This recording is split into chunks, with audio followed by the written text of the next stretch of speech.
ஜீவநதி real estate மற்றும் promoters, Tiruchengode. நிறுவனர் doctor V ராஜா சிங் அண்ணாச்சி.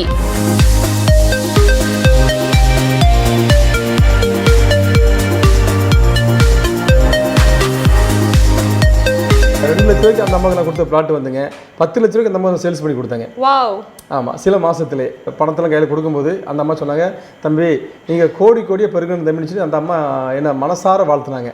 ரியல் எஸ்டேட் தொழிலை நான் ரொம்ப நேசிக்கிறேன். இந்த மாதிரிலாம் யாருமே பண்ண மாட்டாங்க. கண்டிப்பாங்க. ஸோ இவ்வளோ விஷயங்கள் மக்களுக்காக பண்ணும்போது கண்டிப்பாக உங்களோட தரம் உயர்ந்துட்டே போதும். ஜீவநதி இதுக்கப்புறம் பெரிய ரேஞ்ச் வரப்போகுதுங்கிறதே இந்த வார்த்தையிலே நான் தெரிஞ்சுக்கிட்டேன்.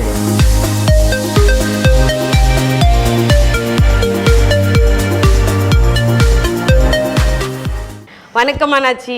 வணக்கம் மேடம். வணக்கம். எப்படி இருக்கீங்க மேடம்? ரொம்ப சூப்பரா இருக்கேன். நீங்க நல்லா இருக்கீங்களா? ரொம்ப நலமா இருக்கேன் அண்ணாச்சி. உங்ககிட்ட ஒரு மிகப்பெரிய கேள்வி என்னை உறுத்திக்கிட்டே இருக்குது. நான் கேட்டே தீரணும். டிடிசிபி அப்ரூவல் கொண்ட வீட்டு மனைகள், ரெரா அப்ரூவல் கொண்ட வீட்டு மனைகளை எப்படி அண்ணாச்சி இவ்வளோ விலை கம்மியா கொடுக்குறீங்க? தயவு செய்து சொல்லுங்க, தூக்கம் வர மாட்டேங்குது. Super madam. அதாவது மேடம் எப்படின்னு கேட்டிங்கன்னா, டிடிசிபி ரெரா அப்ரூவல் வீட்டு மனைகள் மேடம் நான் வந்து 250 ரூபாய் கொடுக்குறேன் மேடம். ஆமாம், ஒரு சதுரடி 250 ரூபா. ஒரு பிளாட் வெறும் 3 லட்ச ரூபாய் கொடுக்குறேன் மேடம். ஆமாம், எதுக்காக இவ்வளோ கம்மியாக கொடுக்குறேன்னு கேட்டிங்கன்னா மேடம், அதாவதுங்க ஏழை மக்கள், நடுத்தர மக்கள், கூலி வேலை செய்கிறவங்க, தறி ஓட்டுறவங்க, விவசாயம் பண்ணுறவங்க, கார வேலை செய்கிறவங்க, இவங்க எல்லாம் ஒரு பிளாட்டு கண்டிப்பாக நம்ம வந்து அவங்க வந்து நம்மகிட்ட வாங்கணுங்கிற நல்ல எண்ணத்துல கொடுக்குறோம் மேடம். இப்போ வந்துங்க இந்த மாதிரி ரேட் நம்ம கம்மியில் கொடுக்கும்போது ஒரு 3 லட்ச ரூபாய் எல்லாராலையும் புரட்ட முடியும். ஆமாம், நிறைய இல்ல தலைவிகளாக இருக்காங்க. அவங்க வந்து சின்ன சீட்டு போட்டு வச்சு சேமிச்சு வச்சுருவா வைப்பாங்க. அது இல்லாமல் வந்து கணவர் கொடுக்குற பணத்தில் கொஞ்சம் மீதி பணத்தை எடுத்து ஒரு ஆர்டி போட்டு வச்சிருப்பாங்க. இல்லைன்னா அதாவது புத்தியில பெண்கள் வீட்டை கட்டுக்கிறாங்க. அதான் பெண்களால் எல்லாம் முடியும். ஆமாம், அந்த நகை சேர்க்கறது, சீட்டு போடுறது, பிள்ளைங்களை எதிர்காலத்தை கருதி அவங்க வந்து அந்த பணத்தை வந்து உண்டியில் சேர்த்து வைக்கிறதுலாம் பெண்கள் வந்து எல்லா வீட்லேயும் அவங்க முக்கியமான இடத்துல இருப்பாங்க.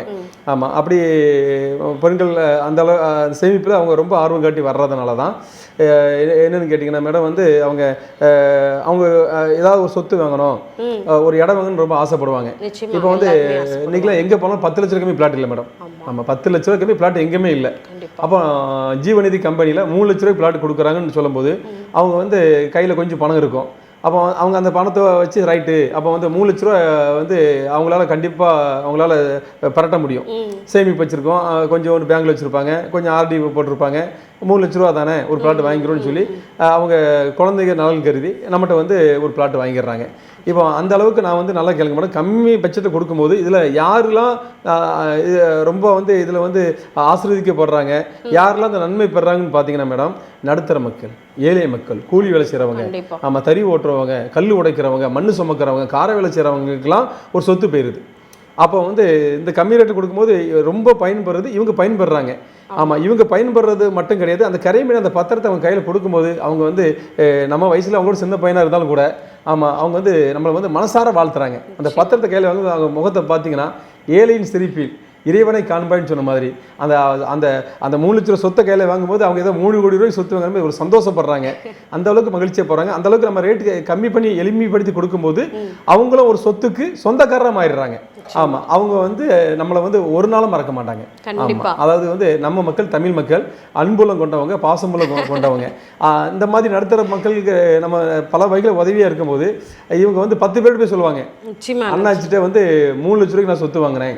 ஆமாம், நாளைக்கு அதோட நிப்பாட்ட மாட்டாங்க. நாளைக்கு அந்த பிளாட்டில் அவங்க வீடு கட்டி குடியிருக்கும் போது அவங்க பிள்ளைங்கிட்டையும் சொல்லுவாங்க, ஆமாம், ஜீவநிதி கம்பெனி நல்ல கம்பெனி, அன்னைக்கு அண்ணாச்சி வந்து 3 லட்ச ரூபாய்க்கு கொடுத்தாரு, 10 லட்ச ரூபாய்க்கு பிளாட் எங்கேயுமே இல்லாத சூழ்நிலையில் 3 லட்சத்துக்கு கொடுத்தாரு. அண்ணாச்சி அந்த கம்மி ரேட்டில் அவர் பிளாட் கொடுத்ததுனால தான் நம்ம இன்னைக்கு ஒரு வீடு கட்டி நம்ம அதில் சந்தோஷமா வாழ முடியுது. சுவர் இருந்தால் தான் சித்திரை வரைய முடியும். அப்போ இதுக்கு வழிவகுத்து கொடுத்தது யாரு? அண்ணாச்சி. ஆமாம், அவங்க வந்து அவங்க பெற்ற நன்மையை அவங்க பிள்ளைங்களுக்கு சொல்லி கொடுப்பாங்க. ஆமாம், அப்படிங்கும்போது அந்த அவங்க நல்ல மனசு, ஆமாம், அந்த நல்ல மனசு அப்படிப்பட்டவங்களுக்கு நம்ம நல்லது செய்யும்போது, நம்ம வந்து நன்மை செய்யும்போது, ஆமாம், அவங்களுடைய வார்த்தையில் இருக்கிற பவர், ஆமாம், அவங்க மனசில் இருக்கிற அந்த நல்ல எண்ணம், ஆமாம், நம்மளுக்கு வந்து கடவுள் வந்து நம்ம மடியில் வந்து பணத்தை ஆமாம் கோடி கொட்டிடுறாரு. நீங்க ஒவ்வொரு தடவையும் கடவுளை சொல்றீங்க, ஆனா அவங்களுக்குலாம் எனக்கு தெரிஞ்சு நீங்களா தான் கடவுளா இருப்பீங்க. ஸோ நிறைய ஹெல்ப் பண்ணிட்டு இருக்கீங்க. அதாவது மேடம், கடவுள் வந்து ஒரு உதவி செய்யணும், ஒருத்தருக்கு ஏதாவது கடவுள் வந்து ஒரு நன்மை செய்யணும் அப்படின்னா கடவுளே டைரக்டாக செய்ய மாட்டார் மேடம். ஒரு நல்ல மனிதர் மூலமாக தான் கடவுள் வந்து ஏதோ ஒரு நன்மை செய்வார். அதனால் வந்து அந்த ஒரு நல்ல தருணத்தை பயன்படுத்தினவங்க வாழ்க்கையில் அவங்க வந்து அடுத்த லெவல் வளர்ந்துடுறாங்க மேடம். கண்டிப்பாக சூப்பர் அண்ணாச்சி, ரொம்ப அழகான வார்த்தைகள் எங்களுக்காக சொல்லியிருக்கீங்க. ரொம்ப ரொம்ப நன்றிங்க. நன்றி மேடம், நன்றி மேடம், நன்றி.